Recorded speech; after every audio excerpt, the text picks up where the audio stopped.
Do you guys want to hear what CNN has to say about Elon Musk buying Twitter?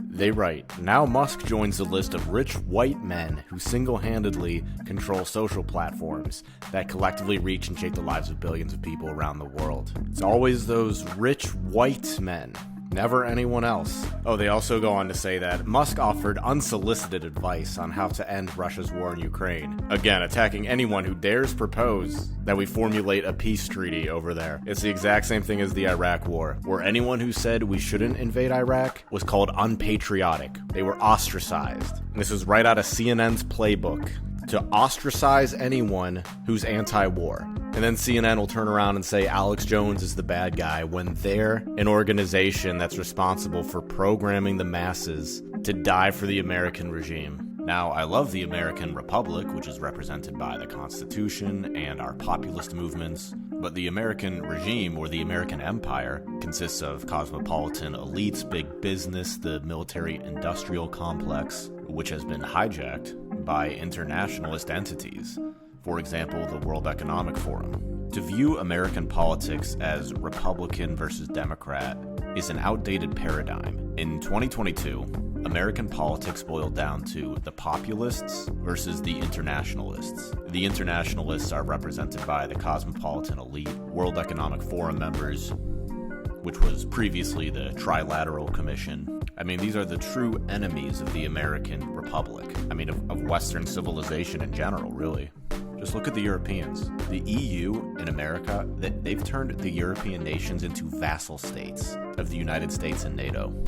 Every single one of those countries, their intelligence agencies know full well that either the British, the Americans, the Poles, one of them from NATO, they were responsible for the Nord Stream attack. They cut off Germany from having access to heat before winter, so they couldn't play nice with Russia, who was providing them their natural gas. And then these media outlets who are connected to these internationalists had the audacity to claim that Russia blew up their own pipeline. And I don't blame them for thinking they can get away with it, because they honestly do get away with it with the majority of the population because they don't pay attention. I mean, Swedish authorities investigated the Nord Stream pipeline incident, and they publicly stated that they're not going to release what they discovered because they're afraid. These European nations are afraid to speak out against the United States, NATO, these people that fundamentally own their countries. I mean, these European nations, from a nationalistic perspective, had way more individual power before they joined the EU.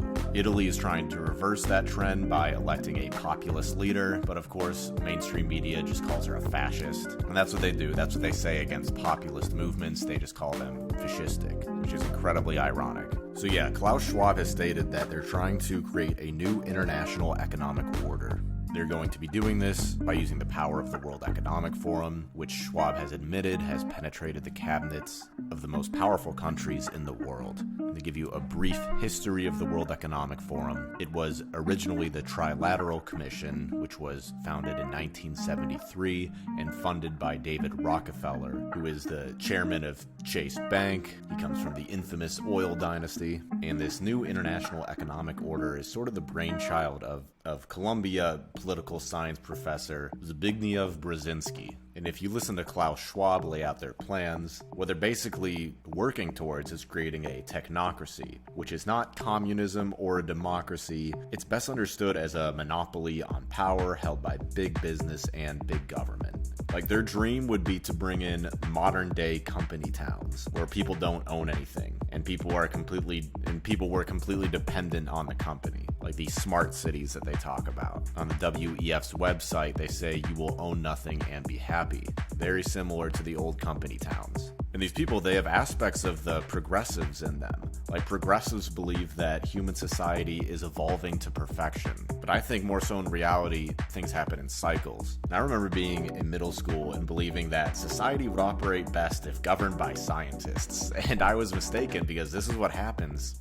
This is what would happen if scientists took over. Like Yuval Noah Harari. The World Economic Forum has a powerful team of engineers and scientists who believe that they're the only ones smart enough to dictate the future of human society. I mean, just read Klaus Schwab's book on the Fourth Industrial Revolution, or listen to him talk. They're always like trying to intimidate you when they talk about the power of this new technology and how inevitable it is. And you read between the lines and you realize like they want to combine the government and big business, which is literally fascism. They love the fact that big tech is on the same side as the corrupted aspects of the United States government. For example, the mainstream media and big tech, they censored anyone who spoke about the Hunter Biden laptop right before the elections. Then right after the elections, mainstream media admitted that the Hunter Biden laptop story was true. And they were just able to get away with that. Like that, if you really let that sink in, that's crazy.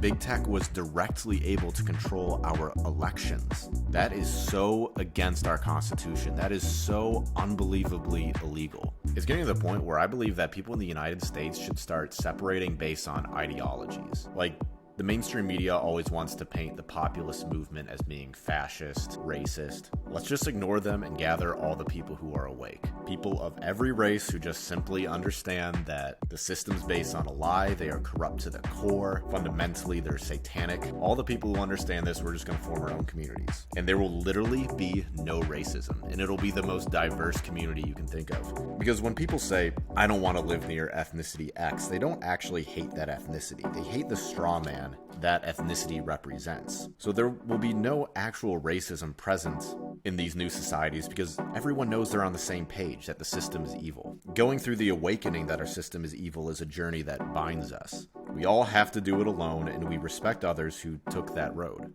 And the people who are in the woke cult, who are outside of these communities, the people who are in the cult of the system, they won't know how to interpret it. They'll see these diverse communities with freedom of speech, thriving, happy, successful. Anyways, that's my vision for the future. Western civilization is going through rapid changes. I'm not sure if it will essentially fall, but I think it's just going to look a lot different. Because at this point, the United States is an empty shell manufacturally. It can't supply Ukraine with the weapons that it needs. I mean, industrially, the United States is hollowed out. I live in the Rust Belt, like I know. But yeah, at all-time high inflation in the United States, we're sending hundreds of billions over to Ukraine, which is essentially just a useless endeavor. Just look at the leader's track record when it comes to allocating funds for warfare. The United States empire was at war with the Middle East for 20 years and spent over $3 trillion and literally accomplished nothing except making a few cosmopolitan elites more wealthy. They replaced the Taliban with the Taliban. And now they're sending hundreds of billions to Ukraine. And there's a reason why for years people have been saying Ukraine is a money laundering country used by the elite. I can't even imagine how much of that money is being laundered currently.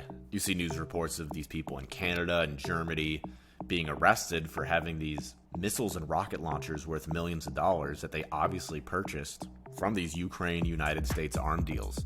And a huge problem that Ukraine is having right now is they have all this equipment coming in, but they don't know how to use it. A lot of the people using the equipment on the ground in Ukraine are foreign contractors. It takes like 6 months to learn these tanks and these missile systems that are being provided to Ukraine by the United States. It's not that they're dumb, it just takes time to learn this stuff. And winter is approaching, and the ground is about to harden, and most likely that's when Russia is going to start a major offensive. I mean, already Russia put like 60,000 troops in Belarus, which is right north of Kiev, the capital of Ukraine. And it's like, are they there to defend Belarus from a NATO invasion? Are they there to invade Kiev? Who knows? But at the end of the day, do you think our Western media would ever report Russian victories in Ukraine? Absolutely not. You won't find a single one. Don't you find that a little bit suspicious? 100% of Western media reporting is positive for Ukraine. Even when they sort of half admit oh, Russia had this victory, they always double down and say, yeah, but the victory didn't mean much and they just lost it right away afterwards. They'll say something like that. I mean, the American populace is just not getting good reporting when it comes to this conflict. If these media outlets had to admit that Russia is winning, they would lose their minds. But at the end of the day, Russia is good at war. I used to work with an ex-Marine a couple years ago, and he said that he met soldiers from all these other countries. The only ones that scared him were Spetsnaz, the Russian special forces. He was like, they're just built different. They made the U.S. Marines look soft. I mean, fundamentally, Russia's never lost a war. If if you don't count Afghanistan. So anyway, hopefully more people wake up. With Elon Musk buying Twitter, I'm not going to hold my breath. It's too early to tell if any changes are really taking place in Twitter. It seems like a lot of people are still getting banned. So we'll see what happens. Thank you for tuning in. If you're watching this and you like the content and you haven't yet, please subscribe and like the video. That helps in the algorithm. So yeah, thanks for tuning in.